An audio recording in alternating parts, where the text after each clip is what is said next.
Some dark rides want you to have achieved something by the end of it, while others want you to feel something. So which works better, and what are their strengths and weaknesses? A dark ride is an indoor amusement ride where passengers board a guided vehicle, whatever design that might be, not looking at anyone in particular, and travel through scenes that could be physical or on a screen. These usually include a mixture of robotics, music, special effects, and much more. Dark rides can be used for multiple genres, including your classic horror ghost train, and then B-Tech Jurassic themed boat rides. But looking back, maybe they should be grouped into the same genre. Ugh. You couldn't pay me to do an 100 meters lap with that thing. Dark rides for the majority fall into two categories, the interactive type and then the experience-based ones. Don't get me wrong, there's so many different models of dark ride, but for the purposes of this video, I'm going to be grouping them into these two categories. For starters, we have to find out the difference between the two. Shooter dark rides, or an interactive dark ride, rely on the person to hit specific targets one way or another, whether that's through a gun, hand motion, or tool like a wand. There's an element of skill and a lot more interaction that can be caused through shooting targets for the end goal of doing better than whoever you're with. I speak for all the competitive people when I say no, I will not chill out. Little John doesn't know what's coming when the record Ninjago score holder Q4 hits the scene. Not humiliating a child is soft behavior. That's how they become sore losers. Experience-based dark rides are more story-driven, as you aren't distracted by the sound of squeaking. Tomb Blaster, what the flip. They are way more focused on the theatrical aspect of it, and are more inclined to feature emotions of some sort. Both of these archetypes exist for different purposes, and each person will have a preference for one over the other. Interactive dark rides give riders something to do, as on the alternative, especially if it's not a good one, you can feel a bit awkward just sat there with your hands in your lap wondering when it will be over. It's a great way to teach younger children about competitive behavior, and means that there are different outcomes every ride. Some also feature parts or pieces that move if you hit a target. Here in the UK, I think that laser raiders, although the technology is quite old, is a pretty good example of how this can work. You hit the target and then something happens. Maybe a skeleton starts playing an instrument, or an annoying bat starts going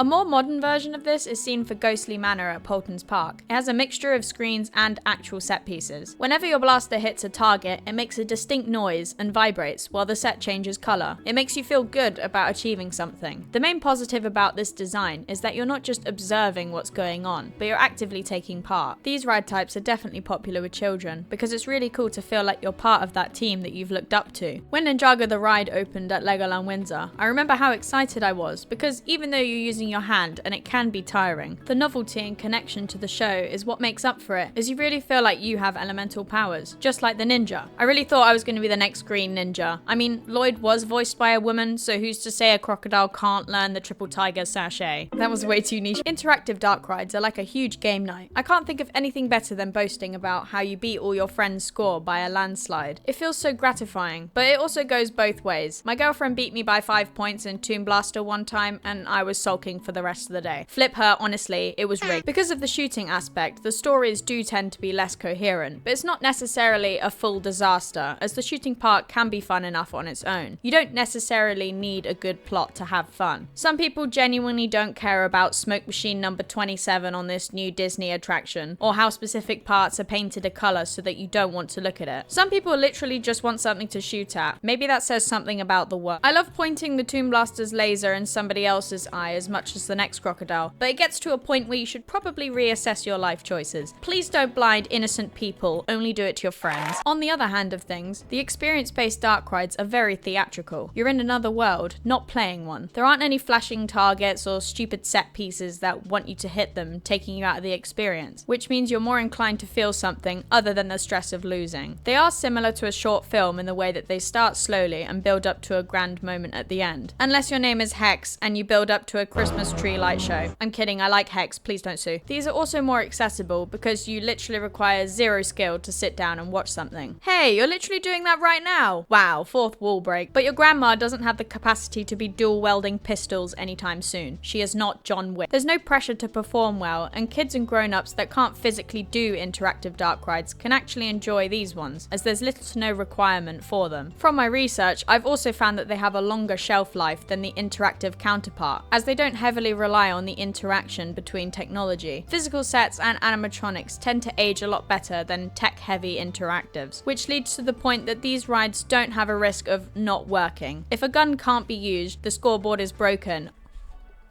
Oh my god, sorry, I got jump scared by my own premiere.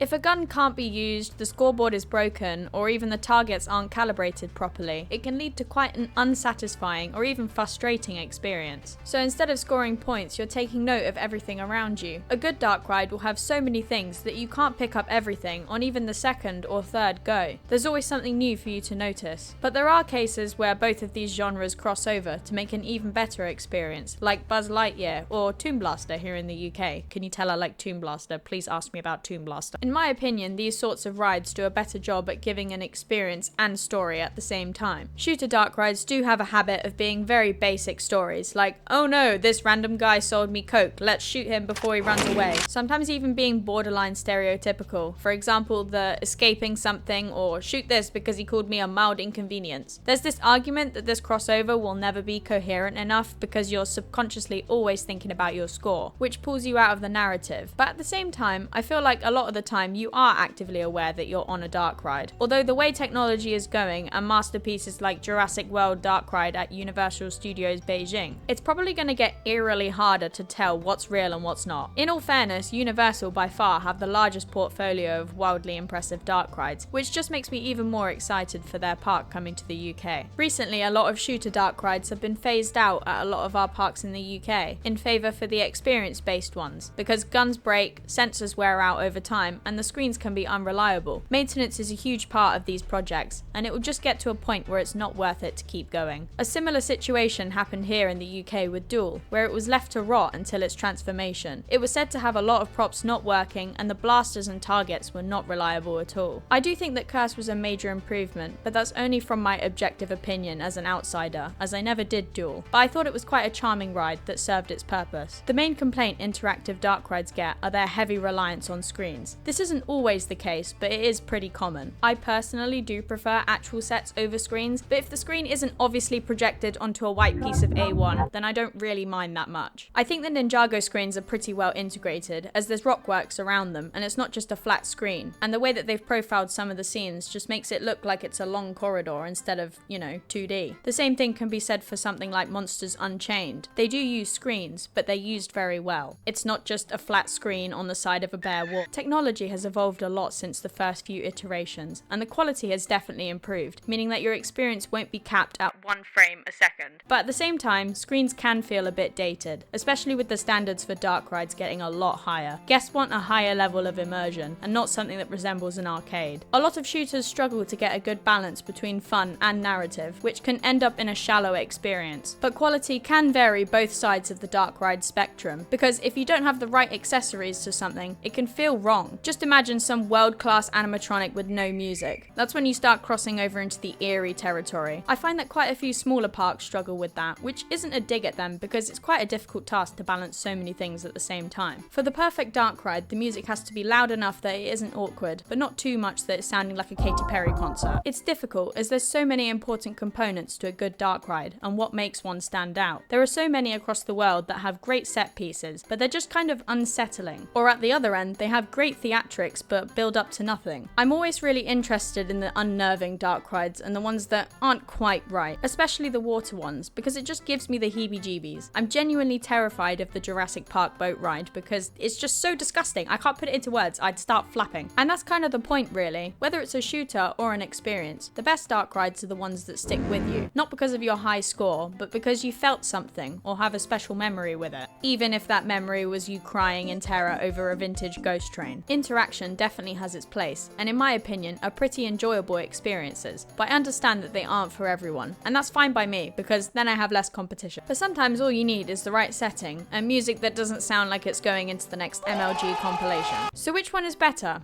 Honestly, neither. See you next week. Take care, nerd. At the end of the day, it comes down to what you value more. If you want a competitive game to play with your friends as a way to cool down from coasters, then that's totally fine. The same way I wouldn't judge someone for wanting to endure Ghost Train for 30 minutes. You do you, diva. We all have our favorite rides here. There isn't a correct answer, but I thought it was an interesting thing to think about. Because as soon as those lights come on, it's as if they've been catfishing you the whole time. Turns out they haven't been a 7-foot millionaire. So which do you prefer? Be sure to let me know, because I'll always have a read. Or tell me your favorite dark rides. If you like this video or I made you laugh, consider checking out some of my other videos, or even subscribe, as there'll be more on the way soon. I hope you guys are all doing well. Take care, nerds.